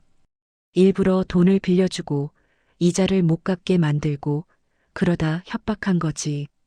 오빠가 다른 서류를 꺼냈습니다. 사채 계약서였어요. 이자가 30%야. 말이 안 되는 이자지. 민호가 갚을 수 없게 만든 거야. 나는 서류를 받아들었어요. 민호의 서명이 보였습니다. 떨리는 글씨였어요. 왜 이제야 말해줘? 내가 물었습니다. 오빠가 한숨을 쉬었어요. 내가 날 의심할까봐 두려웠어. 아버지가 돌아가시면서 유언하셨거든. 설아를 위해서라도 설아가 다시 올 마음이 생길 때까지 건들지 말라고. 오빠의 눈가가 붉어졌습니다. 그 유언을 지키려고 50년을 참았어. 내가 굶는 걸 보면서도, 어렵게 사는 걸 보면서도 그냥 뒤에서만 도왔지. 오빠. 근데 내가 나무에 묶였다는 전화를 받았을 때 나는 더 이상 못 참겠더라. 유언도, 내 말도 다 집어치우고 싶었어. 오빠의 목소리가 떨렸어요. 나는 일어나 오빠를 안았습니다. 50년 만에 처음으로요. 미안해, 오빠. 내가 오해했어. 괜찮아. 이해해. 우리는 한참을 그렇게 있었어요. 서로의 온기를 느끼며요. 얼마 뒤 오빠가 나를 서재로 데려갔습니다. 큰 회의 테이블에 서류들이 펼쳐져 있었어요. 이제 민호 문제를 정리해야 해. 오빠가 말했습니다. JM 주택 건설은 이미 끝났어. 파산 절차 들어갔고 민호는 조만간 구속될 거야. 구속? 분식회계, 사기, 횡령. 죄목이 한두 개가 아니야. 나는 의자에 주저앉았어요. 민호가 감옥에 간다니요. 내가 선택해야 해, 설아야. 오빠가 내 앞에 섰습니다. 민호한테 한 번 더 손을 내밀 거야? 아니면 완전히 끊을 거야? 나는 고개를 들어 오빠를 봤어요. 내가 손을 내밀면 민호가 달라질까? 모르겠어. 하지만 지금까지 본 걸로는 그 아이는 내가 아니라 자기 자신만 사랑하는 것 같아. 오빠의 말이 가슴에 박혔습니다. 하지만 나도 알고 있었어요. 후방나무에 묶인 그날 밤 민호의 눈빛을 봤으니까요. 민호를 한 번 더 만나고 싶어? 내가 말했습니다. 직접 물어보고 싶어? 왜 그랬는지, 정말 후회하는지. 오빠가 고개를 끄덕였어요. 알았어. 주선할게. 나는 창밖을 바라봤습니다. 바다가 보였어요. 파도가 철썩이며 밀려왔다 물러갔습니다. 이제 진실을 알았으니 남은 건 결단이야. 민호를 용서할지 아니면 끊을지. 그 선택만 남았어요. 사흘 뒤 오빠가 마련한 차를 타고 구치소로 갔습니다. 비가 부슬부슬 내리고 있었어요. 차창에 빗방울이 톡톡 부딪혔습니다. 구치소 앞에 도착했어요. 회색 콘크리트 건물이 무겁게 서 있었습니다. 철문이 삐걱거리며 열렸어요. 면회실로 안내받았습니다. 작은 방이었어요. 가운데 아크릴 칸막이가 있었고 양쪽에 의자가 놓여 있었습니다. 나는 의자에 앉아 기다렸어요. 손이 떨렸습니다. 무릎 위에 놓인 손을 꽉 쥐었어요. 철문이 열리는 소리가 들렸습니다. 민호가 들어왔어요. 회색 수감복을 입고 있었습니다. 머리는 짧게 깎여 있었고 얼굴은 수척했어요. 민호가 나를 보더니 멈칫했습니다. 그리고는 천천히 의자에 앉았어요. 우리 사이에는 투명한 칸막이만 있었습니다. 한참 동안 아무도 말을 하지 않았어요. 민호가 먼저 입을 열었습니다. 엄마 와줘서 고마워요. 그의 목소리는 쉬어 있었어요. 나는 그를 가만히 쳐다봤습니다. 고맙긴. 내가 뭐가 고마운데. 내 목소리는 차갑게 나왔어요. 민호가 고개를 숙였습니다. 죄송해요. 제가 미쳤었어요. 돈 때문에, 회사 때문에 정신이 하나도 없었어요. 그래서 내 엄마를 나무에 묶었니? 민호의 어깨가 떨렸어요. 그는 얼굴을 손으로 가렸습니다. 변명할 수 없어요. 제가 잘못했어요. 눈물이 손가락 사이로 흘러내렸습니다. 하지만 나는 마음이 움직이지 않았어요. 그 눈물이 진짜인지 거짓인지 알 수 없었거든요. 민호야. 내가 불렀습니다. 민호가 고개를 들어 나를 봤어요. 그날 밤 내가 나한테 한 말 기억하니? 무슨 말이요? 엄마는 날 사랑한 적이 없다고 했잖아. 의무감으로만 키웠다고. 민호의 얼굴이 하얗게 질렸어요. 그건 제가 술을 마셔서 술 마셨다고 없던 말이 나오냐? 내 목소리가 커졌습니다. 면회실 경비가 힐끗 쳐다봤어요. 나는 숨을 고르고 다시 말했습니다. 나는 너 하나 키우려고 얼마나 고생했는지 아니. 새벽 4시에 일어나 버스 몰고 밤 11시에 퇴근했어. 손에 굳은 살 박히고 허리 아파도 참았지. 민호가 입술을 깨물었어요. 학원비 벌려고 야근했고 교복값 마련하려고 추가 운행 신청했어. 내가 대학 갈 때는 등록금 때문에 40년 된 적금까지 깼지. 알아요, 엄마. 다 알아요. 아니, 너는 몰라. 나는 고개를 저었어요. 너는 내가 해준 게 당연하다고 생각했어. 그래서 그날 밤 나한테 손을 댈 수 있었던 거야. 민호가 두 손으로 얼굴을 감쌌습니다. 어깨가 들썩였어요. 울고 있는 게 분명했습니다. 엄마, 제발. 한 번만 용서해 주세요. 나가면 진짜 잘할게요. 다시는 그런 짓 안 할게요. 민호가 울먹이며 말했어요. 하지만 나는 흔들리지 않았습니다. 민호야, 그날 내가 후박나무에 날 묶은 순간 너는 스스로 아들이기를 포기했어. 엄마, 내가 무서웠던 건 빚쟁이가 아니라 감옥이지. 내 죄를 인정하는 게 두려웠던 거야. 내 눈물은 지금도 결국 너 자신을 위한 눈물이야. 민호가 칸막이에 손을 댔습니다. 손바닥이 아크릴에 닿아 하얗게 눌렸어요. 엄마, 제발. 저 없이 어떻게 살아요? 나도 같은 말하고 싶네. 너 없이 어떻게 사냐고. 나는 자리에서 일어났습니다. 민호가 황급히 손을 뻗었지만 칸막이에 막혀 닿지 않았어요. 엄마, 가지 마요. 제발. 민호의 목소리가 울려 퍼졌습니다. 나는 뒤돌아서서 마지막으로 말했어요. 오늘 이후로 넌 내 호적에서 지웠다고 생각해. 나는 더 이상 내 엄마 아니야. 엄마, 내가 거지가 되든 교도소를 드나들든 그건 이제 나와 상관없는 일이야.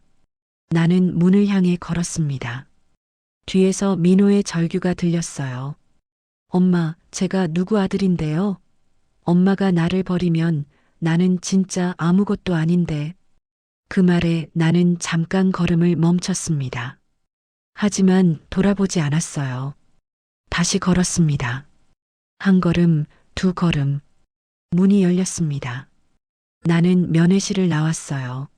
문이 닫히자 민호의 목소리가 끊겼습니다. 복도를 걷는 내 발걸음이 무거웠어요. 하지만 후회는 없었습니다. 이게 맞는 길이라고 생각했어요. 밖으로 나오니 비가 그쳤습니다. 하늘에 햇살이 비치고 있었어요. 나는 하늘을 올려다봤습니다. 눈물이 흘러내렸어요. 하지만 이번에는 슬픔이 아니었습니다. 해방감 같은 거였어요. 이제 진짜로 나도 나 자신을 책임져야 할 때가 왔어. 차에 올랐습니다. 운전기사가 물었어요. 어디로 모실까요? 본가로 가주세요.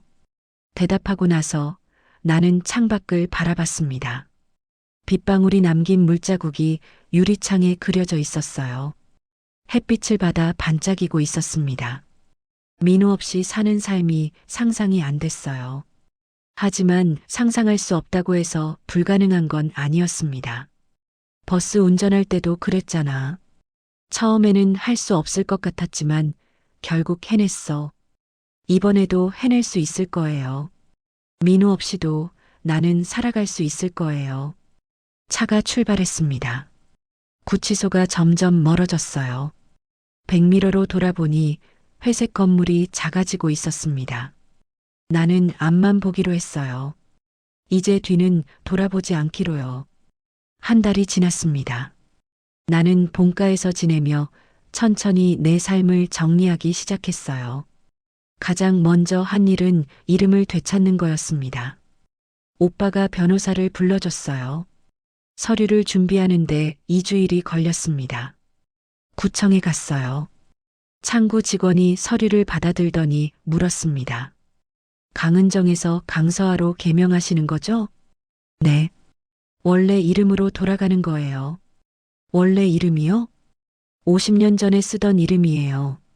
직원이 잠깐 놀란 표정을 지었어요. 하지만 곧 미소를 지으며 도장을 찍어줬습니다. 축하드립니다.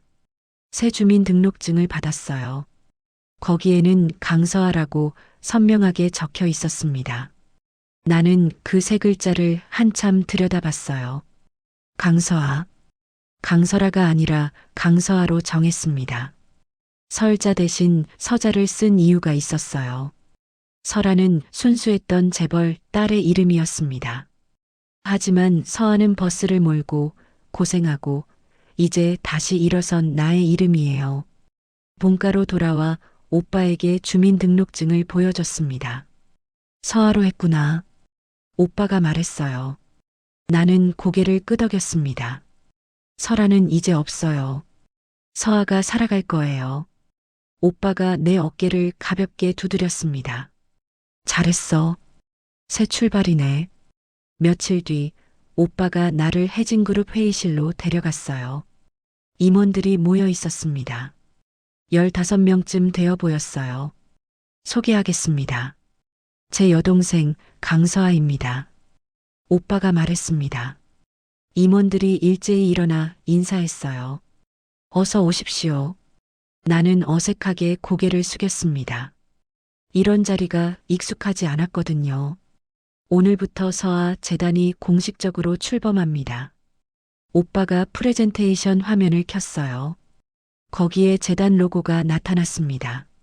서아 재단은 한부모 가정 지원을 목적으로 합니다.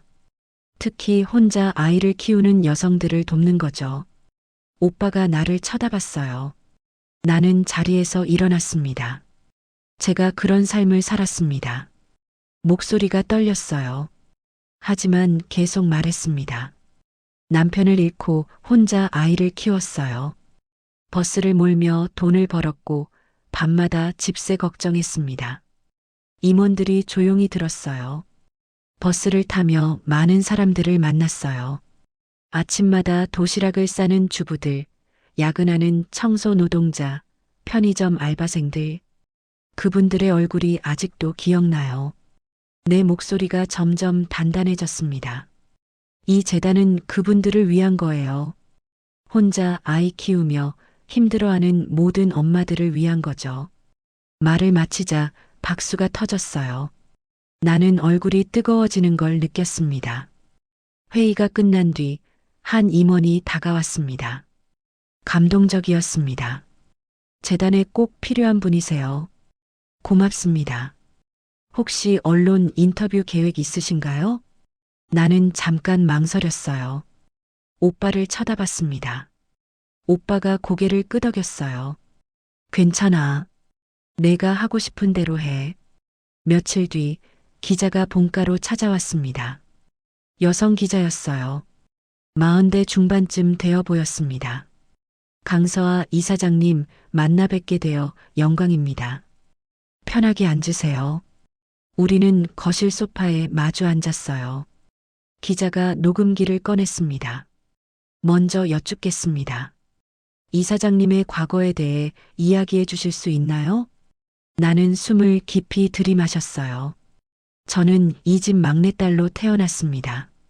하지만 21살에 사랑하는 사람을 만나 집을 나갔어요. 기자가 펜을 움직이며 받아 적었어요. 그 뒤로 50년을 버스 기사로 살았습니다. 제 이름은 강은정이었어요. 하지만 이제 강서아로 돌아왔습니다. 아드님 이야기도 들었습니다. 힘드셨겠어요. 기자의 목소리가 조심스러웠어요. 나는 고개를 끄덕였습니다. 힘들었어요. 하지만 그 경험이 저를 여기까지 오게 했습니다. 아드님과는 연락하시나요? 민호 이야기가 나오자 가슴이 뜨끔했어요. 하지만 나는 담담하게 대답했습니다. 아니요. 이제 연락하지 않습니다. 용서하지 못하신 건가요? 용서와 관계 유지는 다른 문제예요. 저는 이제 제 인생을 살아야 해요. 기자가 고개를 끄덕이며 받아 적었습니다. 인터뷰가 끝난 뒤 기자가 말했어요. 좋은 이야기 들려주셔서 감사합니다. 많은 분들에게 힘이 될 거예요. 고맙습니다. 기자가 떠나고 나는 창가에 섰습니다. 바다가 보였어요. 파도가 끊임없이 밀려왔다 물러갔습니다. 이제 시작이야. 새 이름으로 새 삶을 살아가는 거요. 며칠 뒤 오빠가 서류 뭉치를 들고 왔어요. 서아 재단 첫 사업이야. 한부모 가정 10가구에 생활비 지원하기로 했어. 10가구요? 응. 시작은 작게 하는 게 좋아. 나중에 점점 늘리면 돼. 나는 서류를 받아봤습니다. 거기에는 지원 대상자들의 이름이 적혀 있었어요. 김미숙 씨, 2아이 양육 중. 박은영 씨, 3아이 양육 중.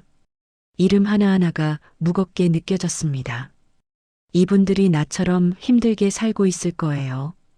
이분들을 직접 만나보고 싶어요. 내가 말했습니다. 오빠가 미소 지었어요. 그럴 줄 알았어. 일정 잡을게. 나는 서류를 가슴에 안았습니다. 이제 나한테도 할 일이 생긴 거예요. 석 달이 지났습니다. 봄이 왔어요. 본가 정원에 벚꽃이 피기 시작했습니다. 나는 작은 캐리어 하나를 꾸렸어요. 옷 몇 벌과 세면도구, 그리고 현수가 선물해줬던 낡은 시집 한 권을 넣었습니다. 그게 전부였어요. 오빠가 내 방으로 들어왔습니다. 정말 가는 거야? 응. 한 달 정도 혼자 여행 다녀올게. 어디로 갈 건데? 아직 정하지 않았어. 그냥 발길 닿는 대로요. 오빠가 한숨을 쉬었어요. 하지만 말리지는 않았습니다. 조심해서 다녀와. 언제든 필요하면 전화해. 고마워, 오빠. 나는 캐리어를 끌고 현관으로 나갔어요. 택시를 부르지 않았습니다. 일반 택시를 직접 잡으려고 집 밖으로 나갔어요. 대문을 나서자 부산 바다 냄새가 코끝에 닿았습니다. 50년 만에 맡아보는 냄새 같았어요. 아니, 사실 늘 있었던 냄새였는데 이제야 느낀 건지도 모르겠습니다. 택시가 멈춰 섰어요. 나는 뒷좌석에 앉았습니다. 어디로 모실까요? 김해공항이요. 네, 알겠습니다. 택시가 출발했어요. 백미러로 본가가 점점 작아졌습니다. 저 큰 집에서 나는 태어났고 떠났고 다시 돌아왔어요. 그리고 이제 또 떠나는 거예요. 하지만 이번에는 달랐습니다. 도망치는 게 아니라 스스로 선택한 여행이었어요. 공항에 도착했습니다. 체크인 카운터에서 직원이 물었어요. 어디로 가시나요? 제주도요. 왕복이신가요? 편도요. 언제 돌아올지 아직 모르겠어요. 직원이 잠깐 놀란 표정을 지었지만 곧 미소를 지으며 탑승권을 건넸습니다. 좋은 여행 되세요. 보안 검색대를 통과하고 탑승구로 갔어요. 창가 자리에 앉아 활주로를 바라봤습니다. 비행기들이 줄지어 이륙하고 있었어요. 문득 민호 생각이 났습니다. 지금쯤 교도소에서 뭘 하고 있을까요? 밥은 먹었을까요? 아프지는 않을까요? 하지만 나는 고개를 저었어요. 더 이상 그 생각을 할 필요가 없었습니다. 민호는 이제 자기 인생을 살아야 했어요. 나도 마찬가지였고요. 탑승 안내 방송이 나왔습니다. 나는 자리에서 일어나 비행기에 올랐어요. 좌석에 앉자 승무원이 다가왔습니다. 편히 가세요. 감사합니다. 비행기가 활주로로 나갔어요. 엔진 소리가 커졌습니다. 그리고 천천히 속도를 올리기 시작했어요. 창밖을 봤습니다. 부산 시내가 보였어요. 마린센터 호텔이 저 멀리 반짝이고 있었습니다. 칠순잔치를 했던 그 호텔이요. 그때는 꿈 같았어요. 화려한 조명, 박수 소리, 사람들의 축하. 하지만 그건 진짜 내 모습이 아니었습니다. 남들에게 보여주기 위한 모습이었어요. 비행기가 땅에서 떠올랐습니다. 몸이 붕 뜨는 느낌이 들었어요. 창밖으로 부산이 점점 작아졌습니다. 민호의 전원주택도 어딘가에 있을 거예요. 후방나무가 서 있는 그 집 말이에요. 하지만 이제는 보이지 않았습니다. 비행기가 구름 속으로 들어갔어요. 하얀 구름이 창문을 스쳤습니다. 그리고 구름을 뚫고 올라가자 눈부신 햇살이 쏟아졌어요. 나는 눈을 감았습니다. 따뜻한 빛이 눈꺼풀을 통과해 들어왔어요. 나는 오랫동안 같은 노선만 도는 버스를 몰았지. 그 생각이 떠올랐습니다. 정해진 길만 달렸어요. 다른 길은 갈 수 없었습니다. 승객들이 정해준 정류장에서만 멈췄고요. 하지만 이제는 달라. 비행기는 목적지가 정해져 있었지만 내려서 어디로 갈지는 내가 정할 수 있었어요. 제주도에서 며칠을 있을지, 어느 바닷가에 갈지, 무엇을 먹을지 모두 내 선택이었습니다. 눈을 떴어요. 창밖으로 바다가 보였습니다. 푸른 남해였어요. 햇빛을 받아 은빛으로 반짝이고 있었습니다. 옆자리에 젊은 여자가 앉아 있었어요. 스마트폰으로 뭔가를 보고 있었습니다. 문득 그녀가 말을 걸었어요. 저기, 실례지만 제주도 처음이세요? 아니요. 옛날에 한번 가봤어요. 그때는 버스 여행이었죠. 아, 그러시구나. 이번에는 무엇 하러 가세요? 나는 잠깐 생각했어요. 뭐라고 대답해야 할까요? 그냥, 살러요. 살러요? 여자가 고개를 갸웃했습니다. 나는 미소 지었어요. 네. 그냥 사는 거요. 계획 없이요. 여자가 환하게 웃었습니다. 멋지시네요. 저도 그러고 싶어요. 그럼 그러세요. 생각보다 어렵지 않아요. 대화가 끊기고 나는 다시 창밖을 봤어요. 제주도가 보이기 시작했습니다. 한라산이 저 멀리 솟아 있었어요. 비행기가 천천히 고도를 낮췄습니다. 활주로가 가까워졌어요. 바퀴가 땅에 닿는 순간 살짝 흔들렸습니다. 그리고 매끄럽게 착륙했어요. 제주국제공항에 도착했습니다. 기내 방송이 나왔어요. 사람들이 짐을 챙기기 시작했습니다. 나도 일어나 캐리어를 내렸어요. 공항 밖으로 나오니 따뜻한 바람이 불었습니다. 부산보다 더 따뜻했어요. 봄 냄새가 났습니다. 택시 기사가 다가왔어요. 어디 모셔드릴까요? 글쎄요. 바다가 보이는 곳이요. 어디든 좋아요. 성산 쪽이 좋은데 가시겠어요? 네, 좋아요. 택시에 올랐습니다. 창문을 열자 바람이 들어왔어요. 나는 눈을 감고 그 바람을 느꼈습니다. 70년을 살았어요. 그중 28년을 버스 핸들을 잡고 살았습니다.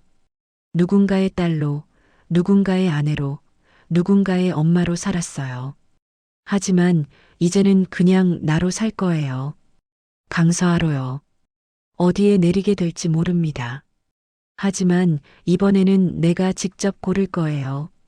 나는 창밖을 보며 조용히 미소 지었습니다. 오늘의 이야기 어떠셨나요? 강은정에게 하고 싶은 말씀이 있으시면 여러분의 생각을 댓글로 편하게 나눠주세요. 이 아름답고 따뜻한 이야기가 널리 알려질 수 있도록 공유해 주신다면 여러분의 일상에도 기분 좋은 행운이 찾아올 거예요. 오늘도 감사합니다.